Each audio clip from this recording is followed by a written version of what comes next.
Setelah mendapat laporan dari keluarga korban, polisi langsung melakukan penangkapan. Menurut pelaku, aksi pencabulan dilakukan saat pelaku mendatangi korban yang berada di rumah neneknya di Jalan Buru, Makassar. Pelaku yang berusia 27 tahun ini diketahui merupakan rekan dari ayah korban.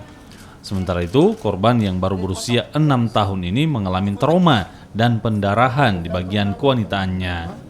Kini pelaku menjalani pemeriksaan di Polres Pelabuhan Makassar dan terancam pidana 15 tahun penjara.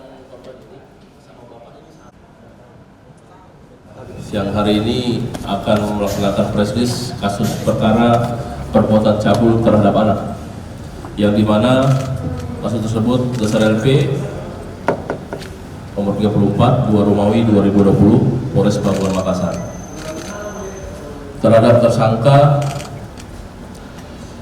Muhlis Adi Putra alias Muhlis bin Mansur umur 27 tahun, di mana ada barang bukti yaitu satu buah baju pakaian dan celana dalam pink, yang dimana barang tersebut adalah yang dipakai oleh korban pada saat pasal tindakan tercabul.